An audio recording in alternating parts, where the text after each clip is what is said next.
महाराज जी, आपसे एक प्रश्न है हमारा। पराई स्त्री से संबंध बनाने में पाप लगता है कि नहीं? और पर पुरुष अगर पराई स्त्री के साथ संबंध बनाना था, क्या पुरुष को भी दोष लगता है क्या? सबसे बड़ी बात सभी माताओं और सभी भाइयों से निवेदन है मेरी कि हमारे बातों को मिथ्या ना समझे, पहले समझ ले, फिर बातों को सुने।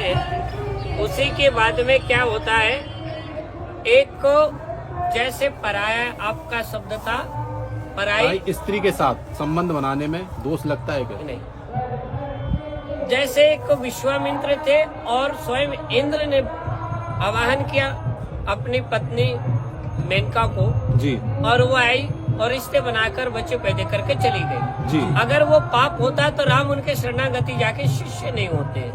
और जनक और परशुराम जैसे महान पुरुष, बहुत सारे ऋषि उनका सम्मान नहीं करते जी। तो उन्होंने खुद विषय वासना के लिए आई, इसलिए पाप नहीं किया।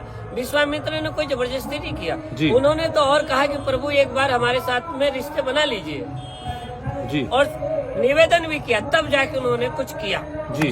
उसके बाद में जैसे एक उदाहरण होता है कि कृष्ण ने 16,000 गोपियों को कामाख्या नरकासुर ने बंधन में बांध के रखा था, उनसे मुक्त दिलाए तो स्त्रियों ने अपने आप पति को, अपने आप कृष्ण को सौंप दिया जी। कृष्ण ने किसी से नहीं कहा कि आप मेरे से रिलेशन बना लो जी। लेकिन गोपियों ने कहा कि हम आपको भर लेती है, नहीं भरेंगी तो मैं मर जाऊंगी। तो कृष्ण ने कहा कि नहीं मरो मत ना, तुम हमें पति बनाना चाहती हो बना लो जी। तो नाम तो दे दिया, काम हो या ना, हमने तो देखने गया नहीं जी, लेकिन नाम तो आज भी शास्त्र में एक कृष्ण का 16,108 रानियां, रानियां मतलब पत्नी जी।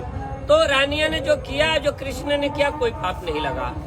ऐसे ही एक वेश्या है, वेश्याओं के पास में एक पुरुष लोग जाता है जी। पुरुष लोग जाता है, पैसा देता है, काम करता है, चला आता। अगर ये पाप होता तो उस वेश्याओं के कॉलोनी में आग लग जाती, जैसे लंका में आग लग गई है ना जी। तो आज भी ऐसे वेश्यालय बड़े बड़े नगरों में है, बहुत सारे नगरों में है। हमें तो नहीं मालूम पर पब्लिक सुनाती है, सुनता हूँ। कान बहरे नहीं, आंख अंधे नहीं, मुंह गूंगा नहीं, नाक का सुरंग चल रहा है तो मैं सुनता रहता हूँ। तो वेश्याओं के नगर में या वो पुरुष मर जाता या तो वो स्त्रियां मर जाती। तो वहाँ प्रेम की बात है, दुकानदारी की बात है, उन्होंने सामान लेना, उन्होंने सामान देना, अपना जय श्री राम बोलना जी। तो वो कोई पाप नहीं। प्रेम में कोई भी कार्य करे तो कोई दोष नहीं, जबरदस्ती तो पत्नी के साथ भी करे तो पाप है। अगर पति परेशान करके रखे और पत्नी फिर मैके भाग जा तो वो भी पाप है। जैसे ओशो रजनीश ने कलिकाल में आकर संभोग से योग साधना में दिखाया। तो कहने का तात्पर्य है, जो खुद को हाथ जोड़कर मांगे और या पुरुष बोले, जैसे सूर्य की पत्नी दो थी, एक छाया एक और थी जिसका नाम मुझे याद नहीं है। तो स्वयं सूर्य की पत्नी बोलती है अपनी छाया से कि हे देवी तुम हमारी पत्नी की इच्छाओं पूर्ति करो। तो वो जाती है सूर्य से रिलेशन बनाती है, रिलेशन बनाने से शनि देव पैदा होते हैं जी। ये शास्त्र बात है।